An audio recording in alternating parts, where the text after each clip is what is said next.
ಪ್ರಿಯ ವೀಕ್ಷಕ ಬಂಧುಗಳೇ, ನಮಸ್ಕಾರ. ತಮ್ಮ ಪರಿಚಯ ವಾಹಿನಿಗೆ ಸುಸ್ವಾಗತ. ಆತ್ಮೀಯರೇ, ಈ ನಮ್ಮ ಭಾರತ ದೇಶದಲ್ಲಿ ನದಿಗಳು ನಮ್ಮ ಭಾವದೊಂದಿಗೆ, ಭಕ್ತಿಯೊಂದಿಗೆ, ದೈವದೊಂದಿಗೆ ಅನಾದಿ ಕಾಲದಿಂದಲೂ ಬೆರೆತು ಹೋಗಿವೆ. ಕಾರಣವಿಷ್ಟೇ, ಸಕಲ ಜೀವರಾಶಿಗಳ ದಾಹವನ್ನು ತೀರಿಸುವಂತಹ ನದಿಗಳನ್ನು ಸೃಷ್ಟಿಸಿದವರು ದೇವರು ಅಥವಾ ದೇವಮುನಿಗಳು ಎಂದು ನಾವು ಭಾರತೀಯರು ನಂಬಿದ್ದೇವೆ. ಹಾಗಾಗಿ ನಾವು ನದಿಗಳನ್ನು ಭಯ ಭಕ್ತಿಯಿಂದ ಪೂಜ್ಯನೀಯ ದೃಷ್ಟಿಯಲ್ಲಿ ಕಾಣುತ್ತೇವೆ. ಇಂದು ನಾವು ನಮ್ಮ ಈ ಪ್ರಸ್ತುತ ಸಂಚಿಕೆಯಲ್ಲಿ ಕರುನಾಡಿನಲ್ಲಿ 4 ಯುಗಗಳಿಂದಲೂ ಅಸ್ತಿತ್ವದಲ್ಲಿರುವಂತಹ ಒಂದು ಪವಿತ್ರ ನದಿಯ ಬಗ್ಗೆ ಮಾಹಿತಿಯನ್ನು ಬಿತ್ತರಿಸುತ್ತಿದ್ದೇವೆ. ಉತ್ತರದಲ್ಲಿ ಗಂಗಾ ನದಿ ಎಷ್ಟು ಶ್ರೇಷ್ಠವೋ, ನಮ್ಮ ದಕ್ಷಿಣ ಭಾರತದಲ್ಲಿ ಕರ್ನಾಟಕದಲ್ಲಿ ಪ್ರವಹಿಸುವಂತಹ ಈ ಒಂದು ನದಿ ಅತ್ಯಂತ ಶ್ರೇಷ್ಠ ಸ್ಥಾನವನ್ನು ಪಡೆದಿದೆ. ಈ ನದಿಯ ದರ್ಶನ ಮಾತ್ರದಿಂದ ಸಕಲ ಪಾಪಗಳು, ರೋಗಗಳು, ಶೋಕಗಳು ಪರಿಹಾರವಾಗಿ ಸಮಸ್ತ ಸನ್ಮಂಗಳವು ಉಂಟಾಗುತ್ತದೆ ಎಂದು ಪುರಾಣಗಳು ಉಪದೇಶಿಸುತ್ತವೆ.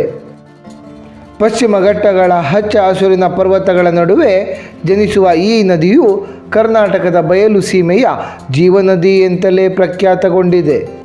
ಈ ಪುಣ್ಯ ನದಿಯ ಹರಿವಿನುದ್ದಕ್ಕೂ ಸಹ ಸಹಸ್ರಾರು ಪುಣ್ಯಕ್ಷೇತ್ರಗಳು ಜನ್ಮ ತಾಳಿವೆ. ನಮ್ಮ ಭಾರತ ದೇಶದ ಹೆಮ್ಮೆಯ ಸಾಮ್ರಾಜ್ಯವಾಗಿರುವಂತಹ ವಿಜಯನಗರ ಸಾಮ್ರಾಜ್ಯ ಸ್ಥಾಪನೆಗೊಂಡದ್ದು ಇದೇ ನದಿಯ ತೀರದಲ್ಲಿ. ನಾವಿಂದು ಪರಿಚಯಿಸಲು ಹೊರಟಿರುವಂತಹ ಪುಣ್ಯ ನದಿಯೇ ತುಂಗಭದ್ರಾ ನದಿ. ತುಂಗಭದ್ರಾ ಇದು ನಮ್ಮ ಭಾರತ ದೇಶದಲ್ಲಿ ಅತಿ ವಿಶಿಷ್ಟ ನದಿ ಎಂದು ಉಲ್ಲೇಖಿಸಲ್ಪಡುತ್ತದೆ. ಈ ತುಂಗಭದ್ರೆಯು ಒಂದು ಸಿಹಿ ನೀರಿನ ನದಿ. ಗಂಗಾ ಸ್ನಾನ ತುಂಗಾ ಪಾನ ಎಂದು ಗಾದೆ ಮಾತೊಂದಿದೆ. ಈ ನದಿಯ ನೀರು ಹರಿಯುತ್ತಿದ್ದರೆ ಇರುವೆಗಳು ಸಹ ಮುತ್ತುತ್ತವೆಯಂತೆ. ಅಷ್ಟು ಸಿಹಿ ನೀರನ್ನು ಹೊಂದಿರುವಂತಹ ನದಿ ಈ ತುಂಗಭದ್ರಾ. ತುಂಗಭದ್ರೆಯ ನೀರಿನಲ್ಲಿ ಕಬ್ಬಿಣದ ಅಂಶ ಹೆಚ್ಚಾಗಿರುವ ಕಾರಣ ಈ ನದಿಯ ನೀರು ಸಿಹಿಯಾಗಿರುತ್ತದೆ. ಈ ನಮ್ಮ ಭಾರತ ದೇಶದಲ್ಲಿ ಯಾವ ನದಿಯಲ್ಲೂ ಇರದಷ್ಟು ಸುಳಿಗಳನ್ನು ತುಂಗಭದ್ರೆ ಹೊಂದಿದ್ದಾಳೆ. ಹಾಗಾಗಿಯೇ ವಿದೇಶಿ ಪ್ರವಾಸಿಗರೊಬ್ಬರು ಈ ತುಂಗಭದ್ರಾ ನದಿಯ ಹನಿ ಹನಿಯಲ್ಲೂ ಪೌರುಷವಿದೆ ಎಂದು ಉಲ್ಲೇಖಿಸಿದ್ದಾರೆ. ತುಂಗಭದ್ರಾ ನದಿಯು ಉಗಮವಾಗುವುದು ತುಂಗಾ ಹಾಗೂ ಭದ್ರಾ ಎಂಬ 2 ನದಿಗಳ ಸಂಗಮದಿಂದ. ಈ ತುಂಗಾ ಮತ್ತು ಭದ್ರಾ ನದಿಗಳೆರಡು ಅವಳಿ ನದಿಗಳಾಗಿದ್ದು, ಸಮುದ್ರ ಮಟ್ಟಕ್ಕಿಂತ 1198 ಮೀಟರ್ ಎತ್ತರದಲ್ಲಿರುವ ಚಿಕ್ಕಮಗಳೂರು ಜಿಲ್ಲೆಯ ಪಶ್ಚಿಮ ಘಟ್ಟಗಳ ಶ್ರೇಣಿಯಲ್ಲಿರುವಂತಹ ವರಾಹ ಪರ್ವತ ಅಥವಾ ಗಂಗಾಮೂಲ ಎಂಬಲ್ಲಿ ಜನಿಸುತ್ತವೆ. ವರಾಹ ಪರ್ವತದಲ್ಲಿ ಜನಿಸುವ ತುಂಗಾ ನದಿ ಶೃಂಗೇರಿಯತ್ತ ಪ್ರವಹಿಸಿದರೆ ಭದ್ರಾ ನದಿ ಭದ್ರಾವತಿಯತ್ತ ಹರಿಯುತ್ತಾಳೆ. ನಂತರ ಶಿವಮೊಗ್ಗದ ಸಮೀಪದ ಕೂಡಲಿಯ ಬಳಿ ತುಂಗಾ ಹಾಗೂ ಭದ್ರಾ ನದಿಗಳ ಸಂಗಮ ಉಂಟಾಗಿ ತುಂಗಭದ್ರೆಯ ಉದಯವಾಗುತ್ತದೆ.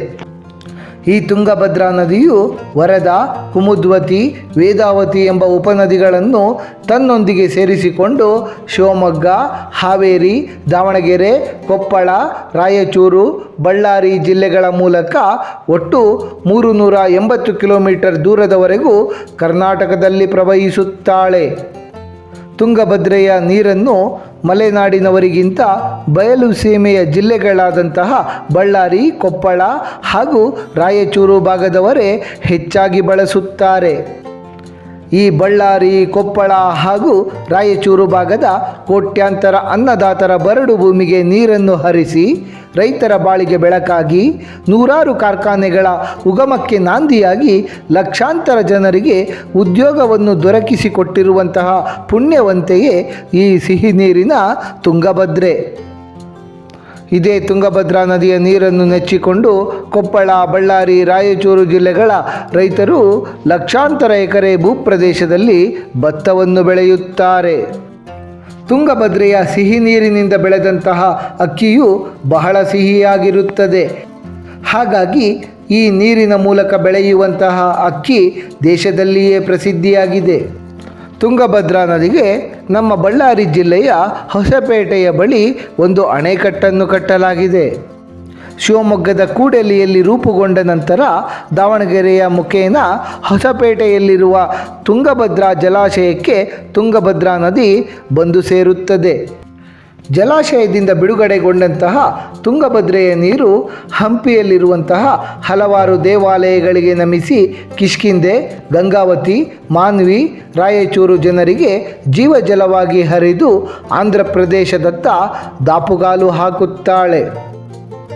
ಆಂಧ್ರ ಪ್ರದೇಶದಲ್ಲಿ ಮಂತ್ರಾಲಯದ ಗುರುರಾಯರ ಪವಿತ್ರ ಪಾದಗಳನ್ನು ತೊಳೆದು ಅನಂತಪುರ, ಕರ್ನೂಲು, ಕಡಪ ಜಿಲ್ಲೆಗಳ ಲಕ್ಷಾಂತರ ಜನರ ಜೀವನಾಡಿಯಾಗಿ ಹರಿಯುತ್ತಾ ಕೊನೆಗೆ ಕರ್ನೂಲು ಜಿಲ್ಲೆಯ ಸಂಗಮೇಶ್ವರಂ ಬಳಿ ಇದಕ್ಕಿಂತಲೂ ದೊಡ್ಡದಾದಂತಹ ಕೃಷ್ಣಾ ನದಿಯಲ್ಲಿ ಸಂಗಮಗೊಂಡು ಕೊನೆಗೆ ಬಂಗಾಳ ಕೊಲ್ಲಿ ಸಮುದ್ರವನ್ನು ಸೇರುತ್ತಾಳೆ ಈ ನಮ್ಮ ತುಂಗಭದ್ರೆ. ತುಂಗಭದ್ರಾ ನದಿಯ ಒಟ್ಟು ಉದ್ದ ಸುಮಾರು 640 ಕಿಲೋಮೀಟರ್ಗಳಷ್ಟು. ಪುರಾಣಗಳಲ್ಲಿ ತುಂಗಭದ್ರೆ ಲೋಕಕಂಟಕನಾಗಿರುವಂತಹ ಹಿರಣ್ಯಾಕ್ಷನನ್ನು ವಧಿಸಲು ಶ್ರೀ ಮಹಾವಿಷ್ಣು ದೇವರು ವರಾಹ ರೂಪವನ್ನು ಧರಿಸುತ್ತಾರೆ. ಆ ರಾಕ್ಷಸನ ಸಂಹಾರದ ನಂತರ ಶ್ರೀ ವರಾಹಸ್ವಾಮಿಯು ಪಶ್ಚಿಮ ಘಟ್ಟಗಳ ಪರ್ವತದಲ್ಲಿ ಕುಳಿತು ವಿಶ್ರಾಂತಿಯನ್ನು ಪಡೆದುಕೊಳ್ಳುತ್ತಾರೆ.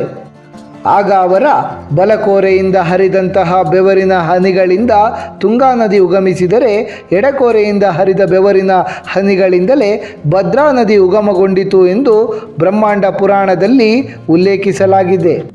ಶ್ರೀ ವರಾಹಸ್ವಾಮಿಗಳು ಕುಳಿತಿದ್ದಂತಹ ಪರ್ವತವೇ ವರಾಹ ಪರ್ವತ ಎಂದು ಕರೆಸಿಕೊಳ್ಳತೊಡಗಿತು.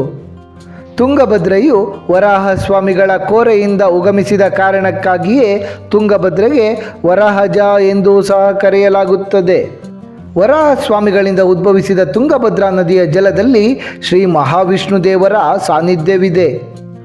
ಈ ನದಿಯಲ್ಲಿರುವಂತಹ ಶಿಲೆಗಳಲ್ಲಿ ಶಿವಪರಮಾತ್ಮರು ತಮ್ಮ ಸಾನ್ನಿಧ್ಯವನ್ನು ಹೊಂದಿದ್ದಾರೆ ಮತ್ತು ನದಿಯಲ್ಲಿರುವಂತಹ ಮೃತ್ತಿಕೆಯಲ್ಲಿ ಶ್ರೀ ಸೂರ್ಯನಾರಾಯಣರ ಸಾನ್ನಿಧ್ಯವಿದ್ದು ನದಿಯ ಎರಡೂ ಪಾರ್ಶ್ವದಲ್ಲಿರುವಂತಹ ಗಿಡ, ಮರ, ಬಳ್ಳಿಗಳ ರೂಪದಲ್ಲಿ ಸಿದ್ಧಮುನಿಗಳು ತಪಸ್ಸನ್ನಾಚರಿಸುತ್ತಿದ್ದಾರೆ. ಹಾಗಾಗಿ ಇಂತಹ ಶ್ರೇಷ್ಠವಾದ ತುಂಗಭದ್ರಾ ನದಿಯ ದರ್ಶನ ಮಾತ್ರದಿಂದಲೇ ಸಕಲ ಪಾಪಗಳು, ರೋಗಗಳು ನಿವಾರಣೆಯಾಗಿ ಸನ್ಮಂಗಳ ಉಂಟಾಗುತ್ತದೆ ಎಂದು ಪುರಾಣಗಳಲ್ಲಿ ಉಲ್ಲೇಖಿಸಲಾಗಿದೆ. ಇಂತಹ ಪರಮ ಪಾವನೆ ತುಂಗಭದ್ರೆಯ ಹರಿವಿನುದ್ದಕ್ಕೂ ಸಹಸ್ರಾರು ಪುಣ್ಯಕ್ಷೇತ್ರಗಳಿವೆ. ತುಂಗಭದ್ರಾ ನದಿ ತೀರದ ಪುಣ್ಯಕ್ಷೇತ್ರಗಳು: ಗುರು ಸಾರ್ವಭೌಮರಾದ ಶ್ರೀ ರಾಘವೇಂದ್ರ ಸ್ವಾಮಿಗಳ ಸನ್ನಿಧಾನ ಮಂತ್ರಾಲಯ. ಮಧ್ವ ಪರಂಪರೆಯ 9 ಪ್ರಖ್ಯಾತ ಸಂತರ ಮೂಲ ಬೃಂದಾವನವಿರುವಂತಹ ನವಬೃಂದಾವನ. ಶ್ರೀ ರಾಘವೇಂದ್ರ ಸ್ವಾಮಿಗಳು ತಪಸ್ಸನ್ನು ಆಚರಿಸಿದ ಹಾಗೂ ಪಂಚಮುಖಿ ಆಂಜನೇಯ ಸ್ವಾಮಿಯ ದರ್ಶನವನ್ನು ಪಡೆದಂತಹ ಗಾಣದಾಳದ ಪಂಚಮುಖಿ ಆಂಜನೇಯ ಸ್ವಾಮಿಯ ಆಲಯ.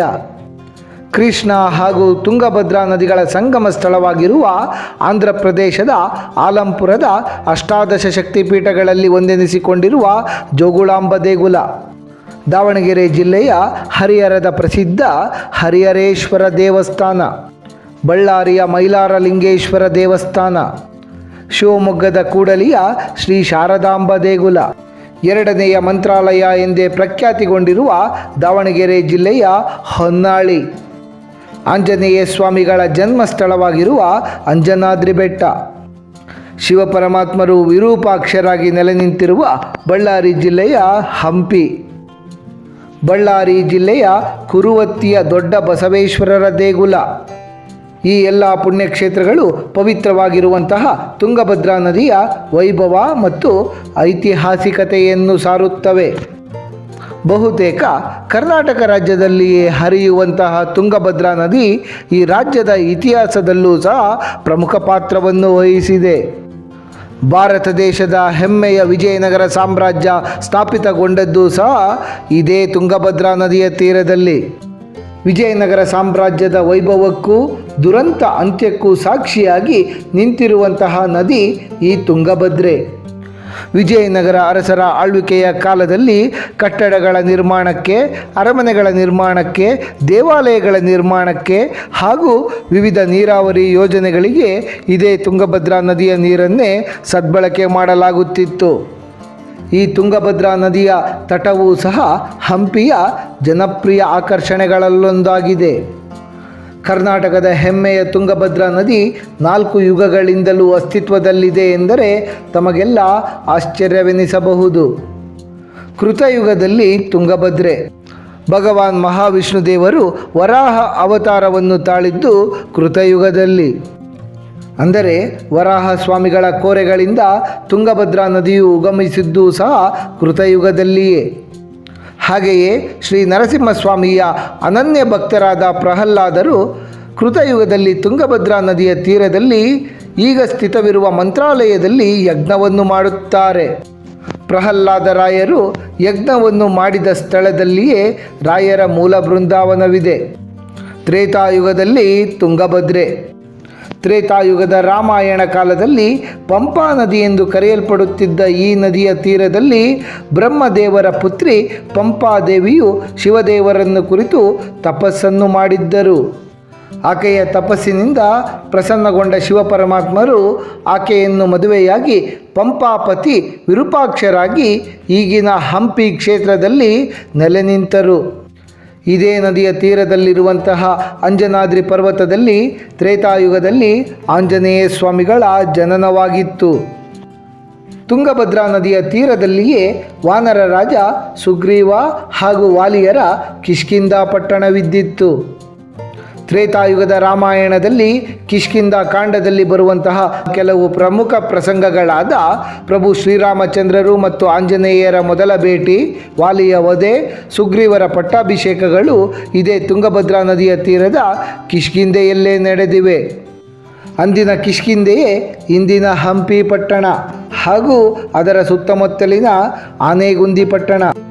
ದ್ವಾಪರಾಯುಗದಲ್ಲಿ ತುಂಗಭದ್ರೆ.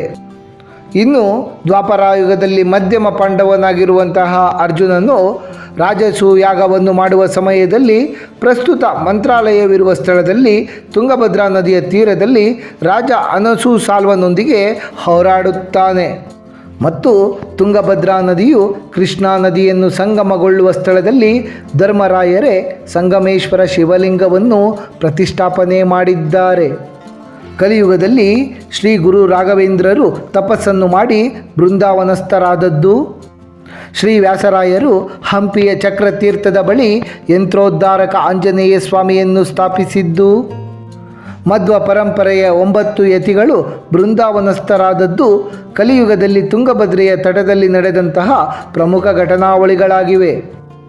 ವೀಕ್ಷಕ ಬಂಧುಗಳೇ, ನಮ್ಮ ಬಯಲು ಸೀಮೆ ಮತ್ತು ಕಲ್ಯಾಣ ಕರ್ನಾಟಕದ ಜೀವನಾಡಿಯಾಗಿರುವ ತುಂಗಭದ್ರೆಯ ಕುರಿತು ಹಲವು ವಿಶೇಷ ಮಾಹಿತಿಗಳನ್ನು ತಿಳಿದುಕೊಂಡ ನಮಗೆಲ್ಲರಿಗೂ ಆ ಭಗವಂತನ ಕೃಪಾ ಕಟಾಕ್ಷ ಸದಾಕಾಲ ಇರಲೆಂದು ಕೋರಿಕೊಳ್ಳುತ್ತಾ ಈ ಕಿರುಪರಿಚಯದ ಸಂಚಿಕೆಯನ್ನು ಮುಗಿಸುತ್ತಲಿದ್ದೇವೆ.